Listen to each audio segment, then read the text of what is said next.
All right, folks, happy Wednesday evening to you all. It is Severe Storm Filmer back with a weather update across the United States. Right now, we are dealing with potentially a mesoscale convective system setting up across the Ozarks and getting down to eastern Oklahoma. We have also seen upwards of grapefruit-sized hail reports in Tennessee, Kentucky, all the way down to northern Mississippi, roughly. So a big risk area. Today we did have a tornado outbreak and it's still ongoing. But our attention will likely go away from the hail tonight and actually to the wind threat. And it's all starting working with this big complex of storms sitting over here in northwestern Arkansas. All right, that will continue to propagate off to the southeast as we go into overnight here. And watch what it does by the time we get into early tomorrow morning, guys. It bows out dramatically. All right, this could potentially raise concerns for 80+ mile per hour wind gusts, perhaps blowing through the city of Nashville at 2, 3, 4 o'clock in the morning. And at this point, it's a derecho, guys. And if you guys don't know what a derecho is basically a long-lived line bowing segment complex of storms that produces extensive wind damage, straight line wind damage, 58+ miles per hour. All right, and this is from this region upwards of 400 miles of extensive wind damage becoming possible. All right, guys, so we have a derecho on our hands to deal with tonight. So make sure you're staying weather aware in Nashville with that storm blowing through with very nasty winds tomorrow morning. It'll probably give you an early wake-up call, too, so just be ready for that. And you might need to go to the basement, too, with these wind gusts, potentially. So just be mindful of that as well. And then all attention will turn to tomorrow morning's severe threat here. And there's still the derecho going on here. That's like 700 to 800 miles of extensive wind damage, guys.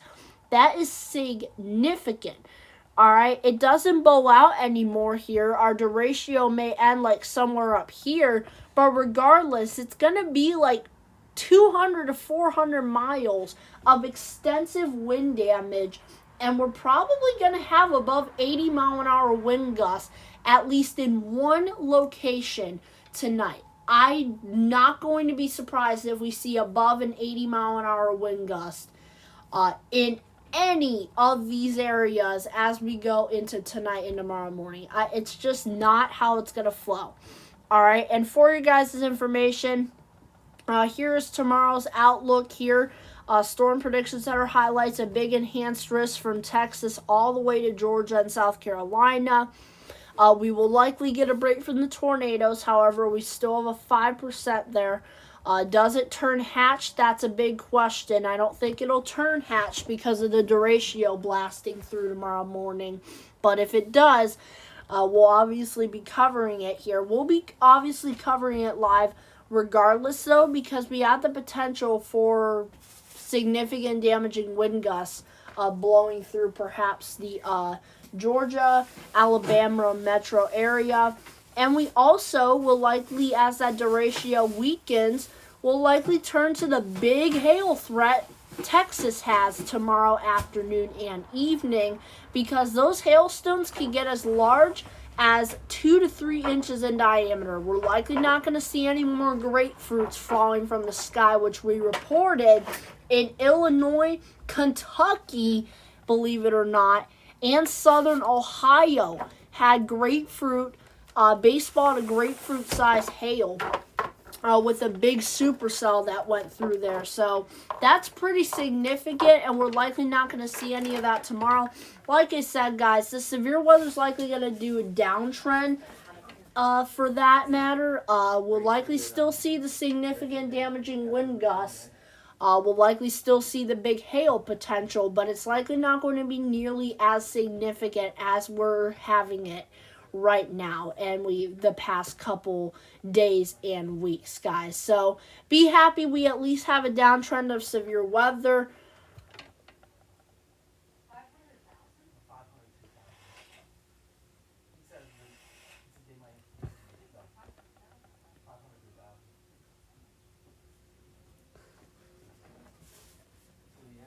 Please close my door. It's 9:20. Alright, I'm not done yet. Alright, thank you. I already did.